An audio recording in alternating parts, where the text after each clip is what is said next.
Hello and welcome to another episode of the Brew Hoop podcast. We're back after I just always forget how long the absence says, but we're back. That's the most important thing. We're trying to give you stuff your podcast boxes with a little bit of a Thanksgiving feast here episode. I'm joined by, as per usual, Adam. This is Adam Paris, of course, of Brew Hoop, co-managing editor. I'm joined by the faithful co-podcast hosts Riley Feldman and Kyle Cart. Guys, how are you doing? I am back from my South Beach mojito fueled haze, and I am ready to put together the definitive list of which Bucks player is which dish at a Thanksgiving meal. I'm good. Had to take care of some personal things, so a lot of traveling. But yeah, I'm still trying to process what happened last Friday night's game with the Bulls. I've rewatched and I still don't believe it happened. Yeah, that was certainly a fever dream. That's one where it feels like the if you were eating turkey, the tryptophan really kicked in there, and you get into that like 4 o'clock haze or whatever. And of course, I think it's important, as Riley alluded to, we need to be making a lot of Thanksgiving allusions this episode. So I'd like to ask you guys, what is your favorite Thanksgiving food, or after stuffing, which is of course the best Thanksgiving food? You stole my answer. How dare you? How dare you? It's tough because obviously turkey, it gets main billing, but it's so dependent on how you prepare it. So I would say if it's not turkey, I would probably go potatoes with gravy, as long as you can count those two as one thing. So I would go Gotcha, that. okay. So Riley's a traditionalist. Kyle, what about you? I have a weird one. Well, people probably think it's weird, but I love cranberry sauce. It is one of my favorites. Right. I don't care if it's from a can. Going forward with this podcast is just going to be me and Adam. Sorry, Kyle. Yeah, you're voted out. Is it genuinely? So it's genuinely your favorite thing. So like you're whoever is getting it ready opens up the can of cranberry sauce, and you eat like half of it. Do you eat like half the can? Probably the whole thing. Oh my God! Not gonna lie, I just end up taking the whole thing myself. Oh my God. But Emma's parents, her mom like makes it homemade, and like I don't know what she does, but mixes it with bourbon or something, and it is delicious. Oh no. So you're losing contact with Earth while you're also okay. So wait, do you double up? Do you eat hers and the whole can? I mean, if it's there, I'll take it, but most of the time it's either, well, it depends, because if I'm eating Thanksgiving with Emma's parents, then it's just that. But if I'm eating with, say, my parents, then it's the can. Wow. I have never, that threw me for a loop. Okay. Riley, what kind of stuffing man are you? Do you like make your own? Are you a craft box guy? To be honest, I've done both. I have no preference one way or the other. Last year we did Thanksgiving not at home, so we just did it by the box, and it was pretty good. But I think, I don't feel strongly one way or the other. I'm an equal opportunity stuffing lover. Okay, that's really fair. I'm trying to think if I have anything unique that I like. I do like the stuffing. I've been a big fan of box stuffing for a long time. Fond memories of in my larger days just making a box of Kraft stuffing home alone and just sitting on the floor with a towel and eating it out of the bin. You can't go wrong with stuffing. Like, stuffing has to be part of your dinner. If it's not, then you're not doing Thanksgiving right. This is maybe the oddest, saddest way to start off a podcast. Yeah. And speaking of sad, there are a couple of big injuries to the Bucks, actually, so this will kick us into our actual conversation. So it turns out that John Henson needs to have left wrist surgery. Looks like he's going to be out for about 12 weeks. It sounds like he'll be reevaluated. Dante also has a left quad strain, so he's going to miss at least the last game, which was the Bulls game. Then that Nuggets game, and then the game after that against Portland. So it was at least 3 games before he was going to be reevaluated. So I think the most important development here is because Pat Connaughton was starting to eat a little bit of Dante DiVincenzo's minutes, but the more important development I think is losing John Henson, who thus far this year had been putting up pretty good stats as a backup center. I think was really fitting into his role. If you're just looking at per 36 numbers. 15.1 points in outrageous 13.6 rebounds. Doubt that would actually hold up over 36 minutes. Promising though, 35.5% from three on this season. Of course, that's been one of the bigger developments of the year. And if you're just looking at how many threes he's shot this year, a relatively promising 31. I mean, so to shoot 35.5% on those, he's really fit into that role well. I don't really feel like I've seen him using as some more of his passing skills that we kind of talked about a little bit earlier in the year, that he's not working as much from the high post or the elbow, so not as much need for that. He's really trying to fit in more as honestly a floor spacer. But I think the most important thing with Henson's injury here is that it opens up some minutes for Thon Maker. So Riley, obviously Thon Maker has, been sort of a divisive figure among Bucks fans, and he came into this game against Memphis that the Bucks unfortunately lost and seemed to give them a jolt. But what are you expecting out of Thon Maker realistically as he's filling in for, the foreseeable future? It's a good question.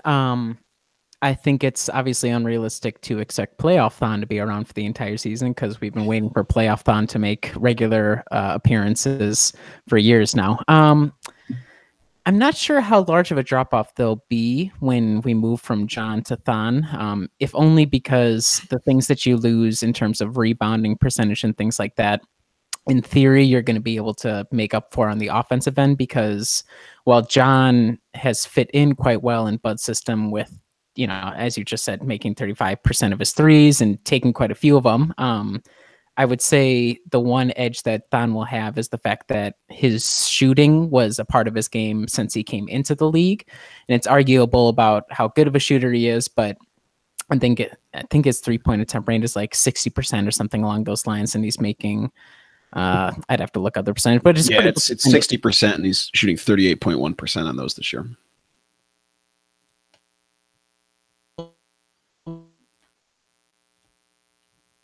Riley, how much that helps out the offense. And when, Brooke is 29, 30, 35, 38, 100 feet away from the basket, he's still taking jumpers. So I think. Hey, Riley. Yes. You cut out after I said that Thon's shooting 38.1%. Okay.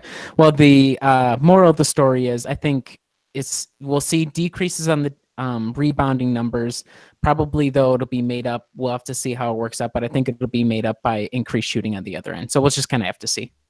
Yeah, I was going to say, Kyle, it seems like, coming into this year, Thon Maker seems like he would be a pretty natural fit, but of course he wasn't able to get those minutes over John Henson. So, how do you see Thon Maker fitting in offensively? It seems like he would be a natural fit for what Bud wants his players to do. Yeah, I was going to say, offensively, I don't think there's going to be an issue, just because Thon already, when he's in the game, he pretty much stands out in the perimeter. He's not really clogging up the paint or trying to set screens for other teammates. So I think offensively it won't be too much of a concern. He's still shooting the three ball pretty well. He's able to catch a couple passes every once in a while, so that's a promising development. But yeah, I think it's going to be more on the defensive side that it's going to be really interesting. We saw kind of in the Bulls game where he was still able to, drop down and defend well enough, even though his calling card is being able to switch on other players. So I think that's going to be the question, is if he's going to be able to adjust quickly enough in the scheme and also not foul. Because if he gets into foul trouble, then that kind of leaves Milwaukee in a very difficult decision in terms of what you do with the 5 position. Do you put Lopez back in? Do you kind of go with the Ersan or Giannis lineup? Do you maybe throw Christian Wood out there? That's when it starts getting a little bit of concern if Thon were to, for some reason, get into foul trouble early. Yeah, and I think defense is one of the more important sticking points here that we certainly want to discuss. It's been one of the more interesting talking points, of course, in this early going of the season. Just a few other stats. These are, of course, pretty small sample size. It's around 100. I think it's about 180 minutes with John Henson. But in terms of net rating, so the Bucks have a 0.7 net rating with John Henson on, which is actually relatively low compared to the teams. A lot of the other players, considering the Bucks are waxing teams this year. 15.1 net rating with John Henson off. Thon Maker has a 13.2 net rating with him on, 10.5 with Maker off. So not a huge disparity whether he's on or off. But the Bucks do have a completely unsustainable 92.5 defensive rating with Thon out there in just 85 minutes. But, the thing about Thon that's interesting is, everyone has talked about how really he's sort of tailor-made to try and, well, theoretically, he's tailor-made to be that big who comes out and hedges or switches. And even if he hedges, he's able to recover. And you certainly saw him have some trouble with that last year with his instincts, knowing where to go and getting hyperactive. But I mean, in reality, his defensive instincts are pretty poor. Sometimes he kind of looks like a hummingbird on Monster out there or something, just buzzing around. And sometimes that works to his benefit, but other times it's certainly to the detriment. And Riley, what we've seen so far is the guy in the center of this Bucks offense really isn't asked to do that much, but he is asked to sort of stalk and patrol the paint and know when to rotate, know when to go out on a shooter, know when to, just sort of back into the paint and allow them to form a brick wall. So how do you sort of see Thon fitting into this defensive scheme under Bud? Do you think he's going to adapt it at all, or do you think he's just going to throw him in there and see how he sinks or swims in the scheme they've been using so far? I would say it's probably more the latter than the former. We've kind of seen it with, whoever happens to be the personnel on the floor, whether it be the substitutes or the starting unit. The entire team seems pretty dead set on fostering and following along Bud's system, no matter who the personnel actually is.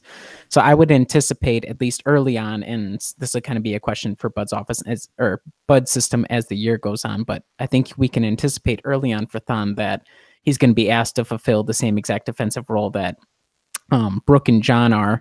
And part of it, too, will probably depend on who else is he on the floor with. So if he's out there with Giannis, is Giannis able to kind of compensate for the fact that Thon isn't nearly as crisp with his defensive decisions as Brooke is or John is, for example? But I think overriding for at least the foreseeable future, we can expect the system to essentially keep working the way it has.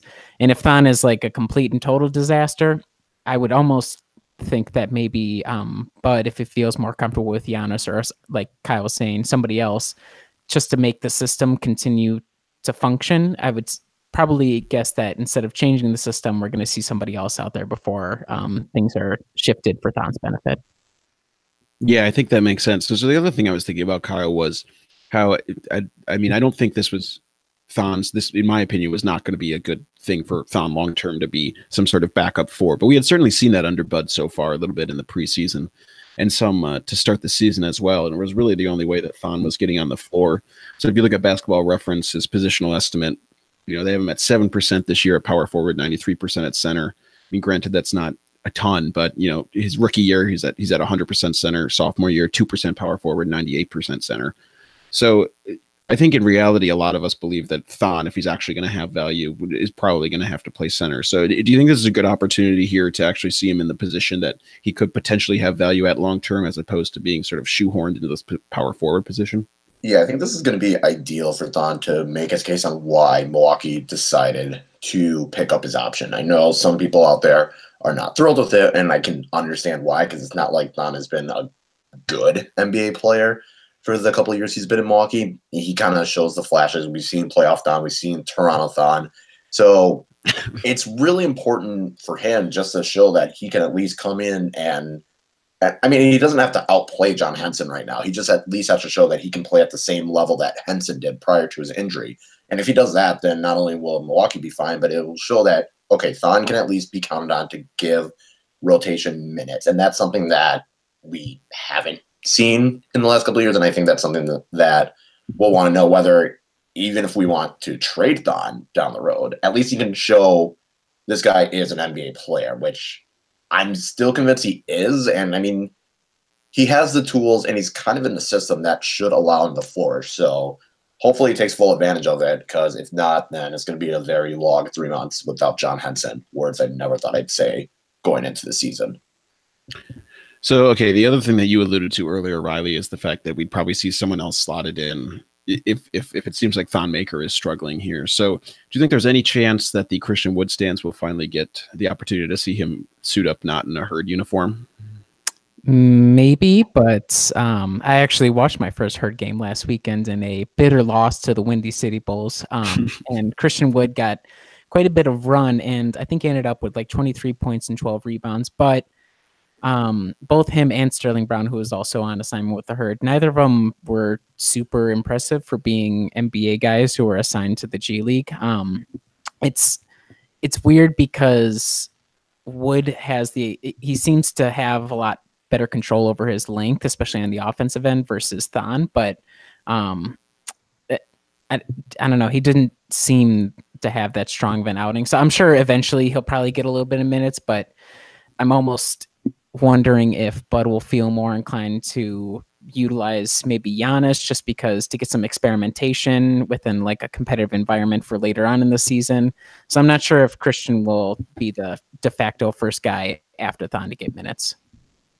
Yeah, that's a good point. And of course, there's always Ersan Ilyasova who could go in and fill the 5 there for a few minutes or two. He's done that a little bit already this year. Let me just look up. I can see what his positional estimate is via Basketball Reference, of course. But I think the I mean, it's so weird with all the hype about Christian Wood and all that kind of stuff, and it just kind of goes to show you that it's just so easy to get excited in the preseason and then just sort of lose just like, I mean, people certainly weren't losing their minds over it, but I mean it's pretty easy to be like, oh wow, this is just enjoyable for these bits, and losing track of the fact that this is a guy who just kind of bounced around for a few years, hasn't been able to even find his way onto many other rosters or stuck in any sort of way. So okay, I already got to Ursan's numbers here.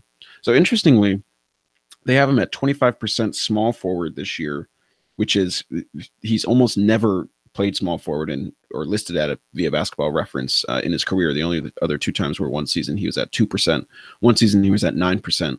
Power forward, he's at 74%. And center, he's actually at 1%, which is his lowest positional estimate in the last, 6 years. So really that hasn't been something that Bud has gone to very much so far. And I certainly don't blame him considering the depth of centers that he has on the roster between Lopez and Henson and Wood and Maker, of course. But we'll see now if that's something that Bud relies on a little more, considering he certainly went to it in Atlanta at points with Ersan.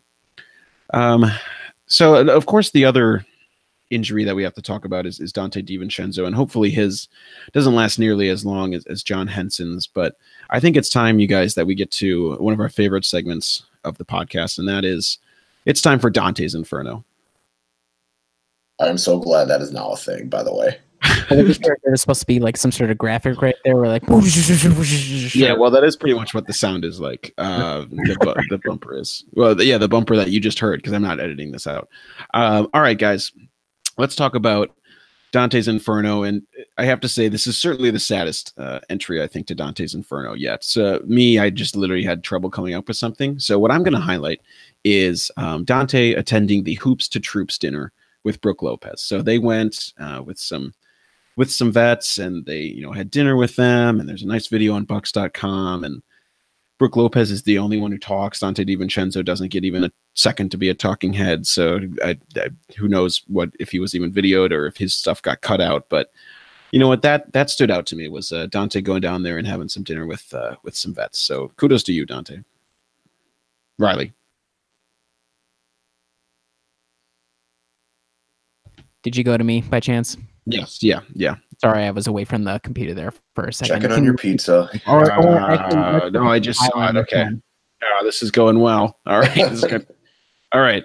Kyle, what's your take on Dante for Dante? I'm, as a Dante stan, I'm hurt by his injury, but he also seemed to have hit a rookie wall.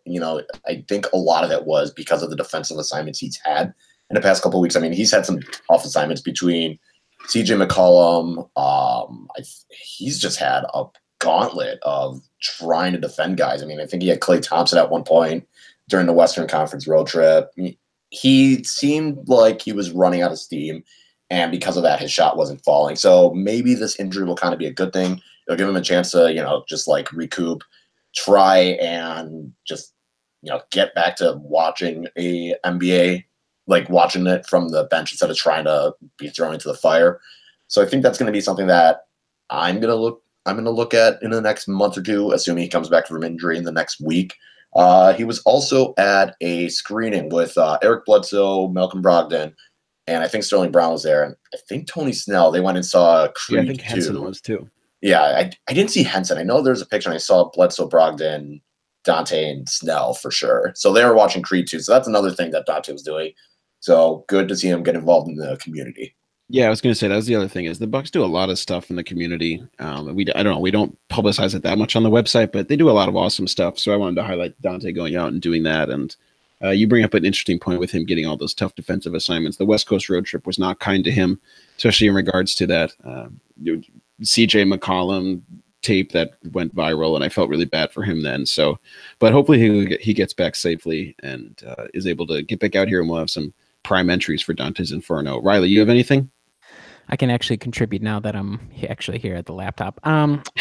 No, I agree with Kyle's general point, and I'm not too worried. I think the beauty of Pat Connaughton kind of stepping in and like proving himself to be, pretty much a steal of the summer, kind of alongside Brooke, is that if this injury takes a little while, because quads are kind of finicky, as we've seen with like Kawhi and other guys who end up with quad injuries, they kind of come and go. So in general, I agree that it's not the end of the world. Pat will be able to fill in for most of the minutes, and then we've got whether it be Tony or Sterling or whoever else kind of down the roster. So take your time, Dante. Change your hair still, and come back strong when you're healed up. Well, so in place of what normally would have been us waxing poetic about Dante, which is actually it's a good way to phrase that considering whatever the source material. Pat Connaughton has, of course, as you alluded to, emerged in the ashes of Dante's Inferno, and he's started to just soup up his minutes and take what Dante was doing on the court, and he's really been a prime contributor.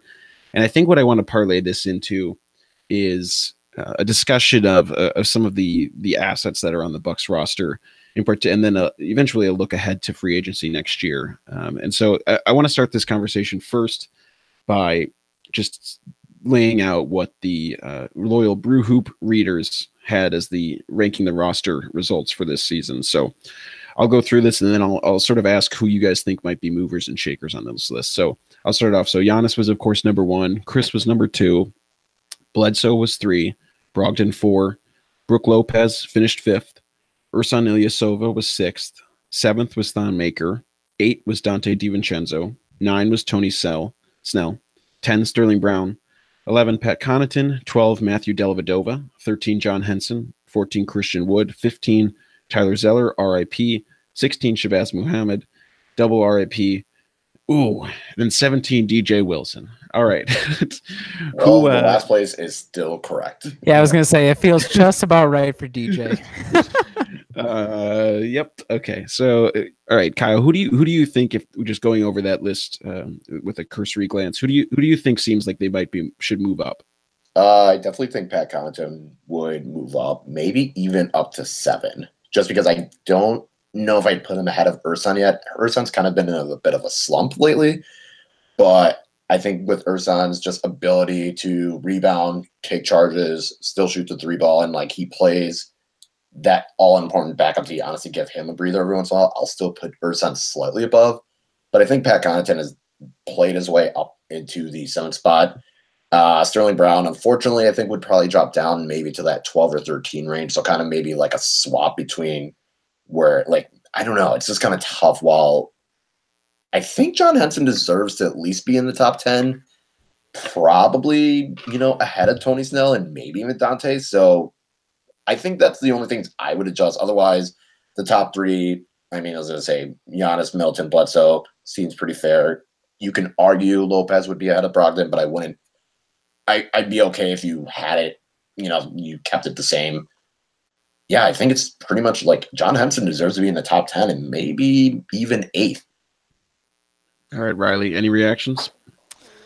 No, I kind of generally agree with a lot of that. I would say that Brook Lopez should probably, I don't know if I would give him a top 3 spot, but he definitely should probably move ahead of Malcolm, just because his coming into the system has made so much of such a radical difference from last year.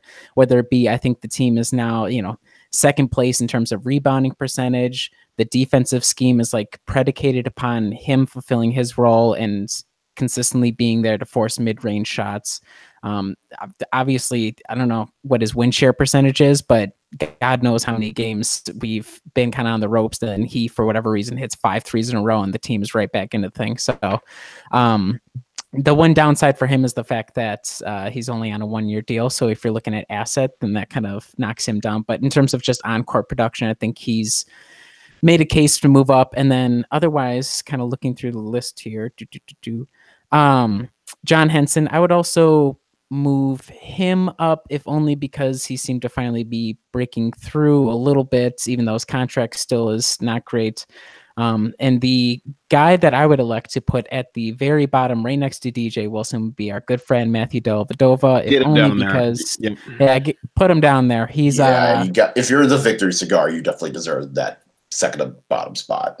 and you know what? God bless him for making his money. But if you're going to be making close to $10 million and you get 0 minutes, then you, my friend, are going to be at the bottom of the line. So those would be the big changes. Otherwise, small changes here or small shifts here or there, but it seems sort of similar to how we had it before the season. All right, so I probably didn't set this up super well, Kyle, because I should have said it also from an asset standpoint, because I was going to make the argument that Pat Connaughton should jump up to number 6. Whoa. Maybe? Yeah, I can see it. Yeah. I mean, he's probably been one of the, yeah, I can see it. Maybe 5? Is he above Malcolm Brogdon? I'd still go with no. Still go with no. Okay. It's weird. Brogdon's weird because it seems like lately it's like he has a great game, then he just has like a bad game. It's kind of going back and forth. Like the Denver game, he was fantastic. Probably one of the best players the Bucks had that night besides Brook Lopez. But then you kind of look at the Memphis game and he was just all out of sorts. And it seems like every time he's on the court, the rest of the team, per 100 possessions is just significantly worse. So I don't know, but I'd still say Brogdon would be ahead of Connaughton just because it seems like he's had more great performances while Connaughton has had a lot of good performances. So, okay, so I'll just run through some of the numbers here. So obviously small sample sizes as usual. Malcolm Brogdon's isn't as small. It's 450 minutes. And obviously net rating isn't the end all be all because it's dependent on who you're playing on the court with. But so Malcolm Brogdon, 450 minutes this year. With him on the court, the Bucks have a 7.3 net rating. With him off the court, the Bucks have a 16 net rating. So if you're doing the math there, that's a negative, what is that? Negative 8.7. So technically negative 8.7 when he's on the court. And then Pat Connaughton, when he's on the court, they have a 16.5 net rating and a 9.5 net rating when he's off the court. So that would be a positive 7 net rating for Pat Connaughton. So obviously not going to, that's not the end all be all. I think Malcolm Brogdon right now has more skills to offer the team than Pat Connaughton, but I think he offers, Pat Connaughton offers some stuff that I think may be more valuable as a guy you don't always need to handle the ball. I mean, he seems to find his way into cracks in the defense, and Malcolm Brogdon, I think, can do that on his own. I don't know if he does it as well as a cutter as Pat Connaughton, in my opinion. I also think that Pat Connaughton, I don't think he's an amazing defender, but I think he might be a little bit better than Malcolm Brogdon, just given his slightly superior athleticism. So I don't know. I think there's some arguments to be made for that, as well as the fact that you also have Pat Connaughton under contract for next season for $1.7 million, which is approximately the amount Malcolm Brogdon is making this year, whereas Brogdon is likely going to get a pretty decent payday. And I think, he's going to be one of the most interesting guys to watch next year, particularly if there are teams that have a whole host of cap space and miss out on guys and think that Brogdon might be someone that could deserve a bigger role. So I don't know. I could see Pat Connaughton moving up quite a bit, and that hurts me a lot because I love Tony Snell with all my heart, and it's tough for me to see Connaughton, taking his thunder. Yeah, I think it's just a credit to Pat. I mean, like we said when we first signed him, or when he got signed over the summers, he made an appearance in every single game for the Trailblazers last year, and they were, obviously you can kind of whatever, it's half glass full or glass, what is it, glass half full. Jeez, can I pronounce anything tonight? What the hell is going on? The fact that they were a 3 seed, but it was a really tight West, but they were still a good team out West, and he made a lot of appearances, and so he had value on a team that had a pretty solid guard rotation. To see him come in and kind of take up a similar spot within Milwaukee, I mean, credit to him for continuing on with and kind of fulfilling the role that I think John Horst envisioned bring him, or Mike Budenholzer, whoever it was, envisioned him having when he got here. All right, so I think it's important to bring this back to Thanksgiving food. So, what do you guys think is did your parents ever make 3-bean salad for Thanksgiving? No, we would do no. It's kind of like wet and sloppy and tasted like garbage. No, we did mac and Okay. oh, why didn't I mac and cheese? I should have said that. No, I still like cranberry sauce more. You can't take it back. You're No, already I you're already still written go down for cranberry cranberry. sauce. Yeah, yep, you're already in there as a But mac feat. and Well, cheese, strong choice. I was trying to think if there was something that was ever made at your meal that you just always skipped and never wanted. Because I was trying to place a couple of those guys in that tier, like Deli and Wilson, and think where they might belong. But it's hard to have a bad dish at Thanksgiving. Yeah, you kind of have to actively ruin something like, if you're trying to make rolls from hand, you use like baking powder instead of baking soda or whatever the deal is. Otherwise, I know there's the whole industry for Thanksgiving it hums pretty well at this point. So you'd be hard pressed. Or you're terrible at making the turkey. It's true. A dry turkey is the worst. Oh my God. Dry turkey's not good. All right.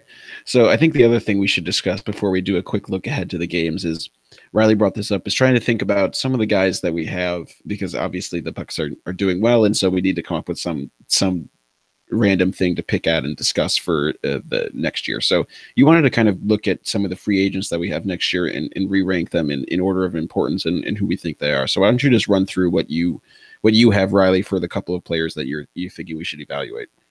So I think the big four that we can kind of look at right now, and obviously there are other guys that are relevant here, but the big four are Brook Lopez, Eric Bledsoe, Chris Middleton, and Malcolm Brogdon. And, before the season, I think obviously we just went through the list that in order, the list of assets was Chris first, Eric second, Malcolm third, Brook fourth, but that was in their own rankings.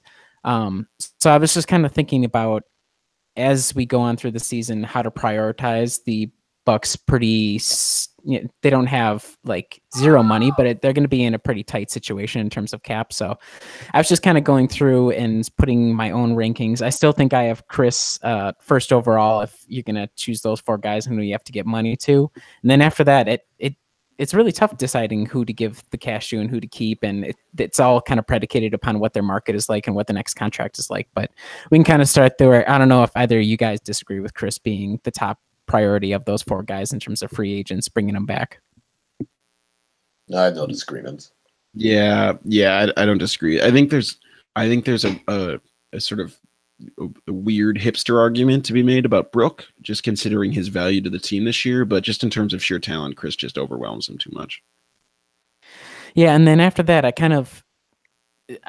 think Brook I would probably put as the guy that I have the least amount of worry about either retaining or needing to retain. So then it kind of comes down to Eric versus Malcolm, and it's tough. Like you were saying, Adam, it's difficult to figure out what Malcolm is going to get because he is going to, I think he's either 26 or he's about to turn 26. So he's not, some spring chicken in terms of the NBA, but in theory, whatever contract he's on next, that'll be his prime. And he's young enough or he's got enough of a pedigree where a team might say, hey, that's worth, giving a try on.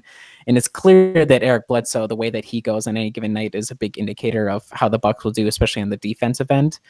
But he's also going to be 29 and there's something in his favor is the fact that we don't really know what the market is going to be for him. So, maybe he's not going to drive up as much demand as we think because the NBA is a point guard heavy league right now.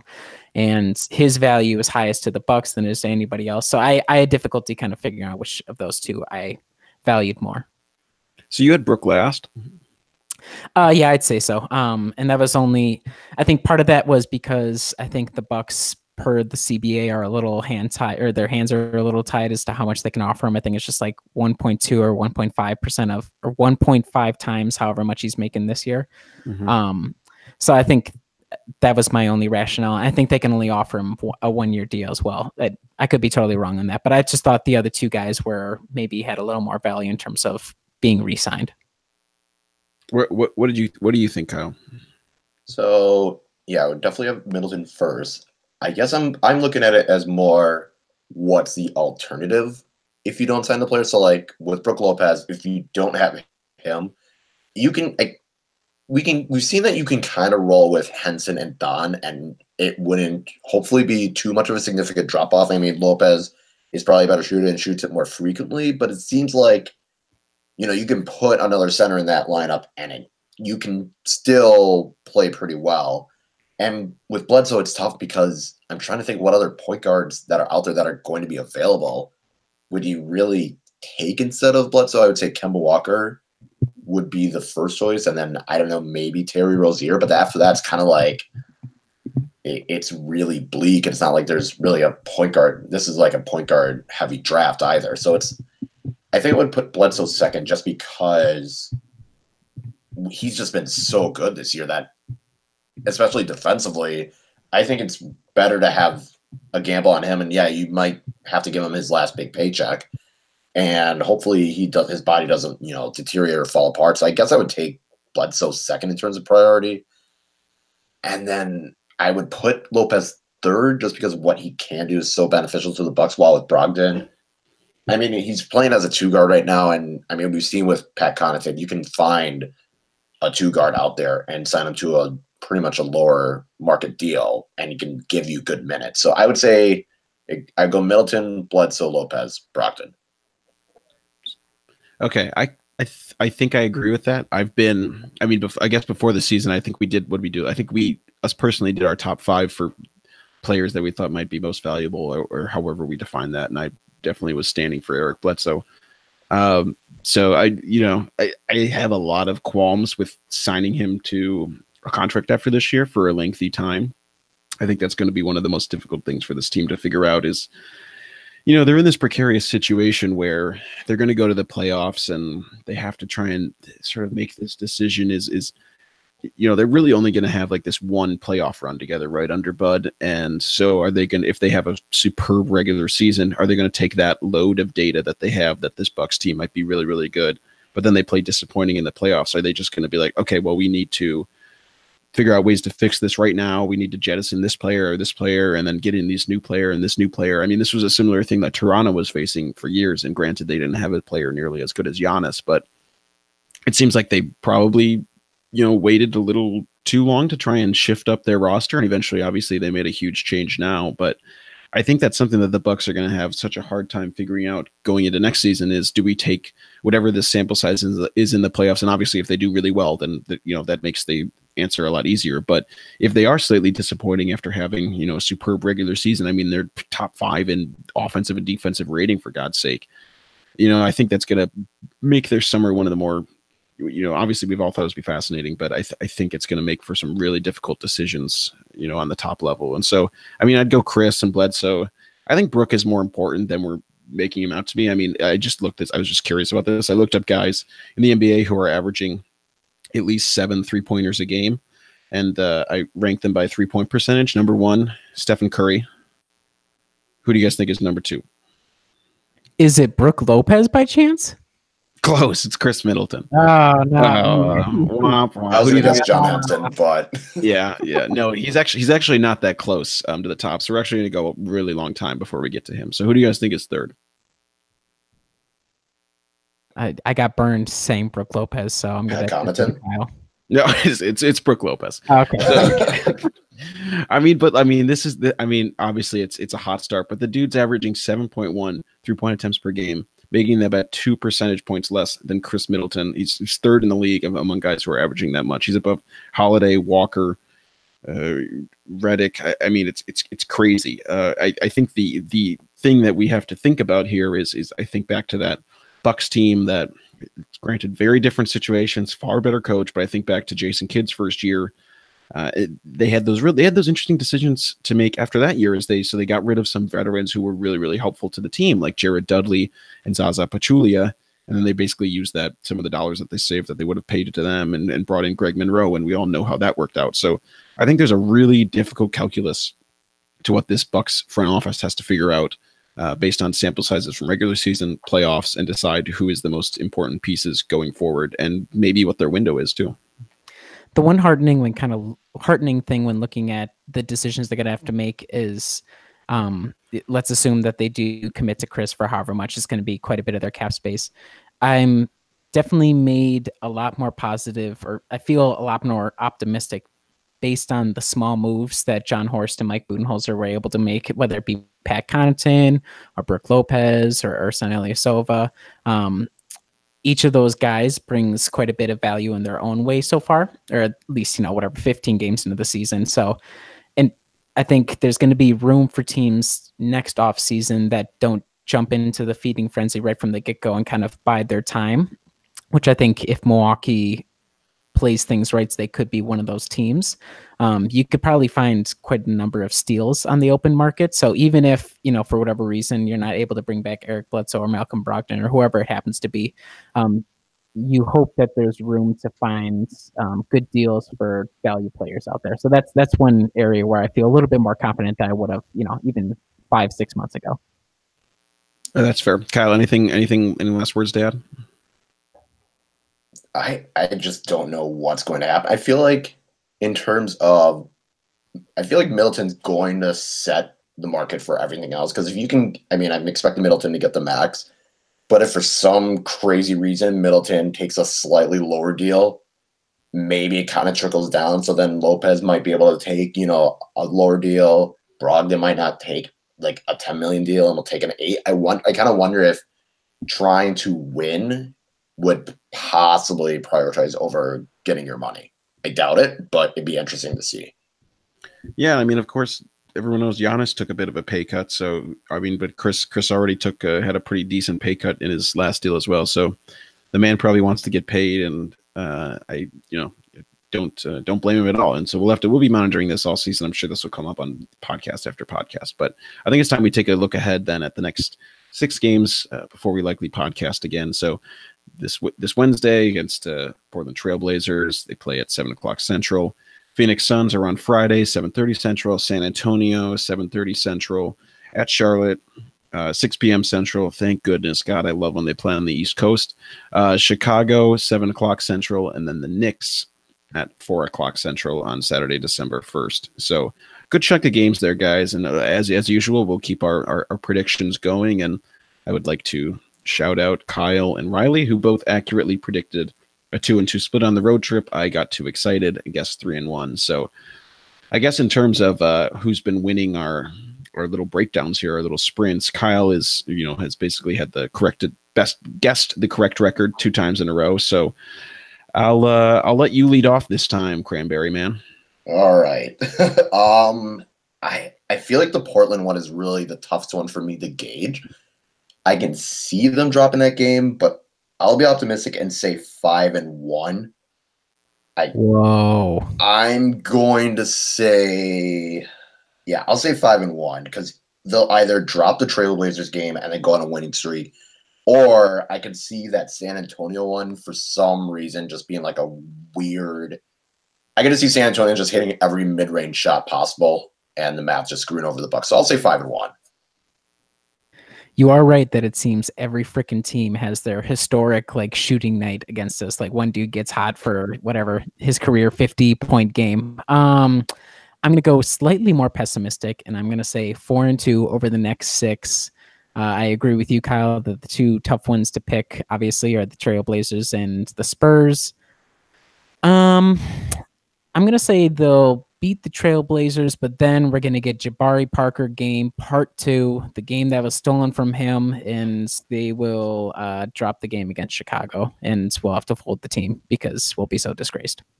I feel like that's just going to hurt you the most, Riley. I don't know why you're doing that to yourself. What, picking them to lose like that? Yeah. Well, I don't know. I would say losing to the Suns would be much more embarrassing than losing to the Bulls. That's true. We were down 50 billion points in the first half, just 3 days ago against the Bulls. So it's not out of the realm of possibility that you don't have the craziest comeback second half and you end up dropping one of the Bulls. So if they lose that one, I won't be, super surprised. All right. Well, I'm going to go 4-2 as well. I'm thinking I had sort of the same logic as Kyle with that San Antonio game. I think they're uniquely suited to lay down rain hellfire on us from the mid-range. And then I think we're going to drop the game to the Knicks. It's going to be a weird game. It's a Saturday. 4:00 start is odd. I don't know. I'm feeling some weird vibes about that game. So I'm guessing 4-2 in that respect. And, we'll check in next time to see how we're doing. So, well, I think that'll do it for our Thanksgiving episode. I feel like we had just a wonderful time, all of us coming around the hearth and sharing this meal. And of course, Kyle's favorite cranberry sauce revelation thing. Cranberry sauce. He's just Yeah. in the corner. Yeah, he's. I Just will getting- happily eat my cranberry sauce in the corner. Thank you very much. Yeah. Please share that from the Brew Hoop account. The massive amount of cranberry sauce you're about to consume, and of course follow us. You can follow the Brew Hoop account at Brew Hoop. Make sure to do that. And check out brewhoop.com. We'll be covering all of these games. And I hope everyone has a wonderful holiday, an amazing Thanksgiving with friends and family. I'm thankful for the fact that you guys listen to us at all and listen to us whenever we put out podcasts. It means the world to us. So you can review us on iTunes, subscribe to us on iTunes, show us to your friends, maybe even play us during your Thanksgiving meal. Maybe we could be the Thanksgiving music that you have during the meal. I don't know, just a suggestion. Someone hears my cranberry takes and decide, okay, we're going to have a better day. Yeah, we're going to shut that off. For whatever reason. What's up with that? Well, thank you so much for listening, and we'll be back again soon.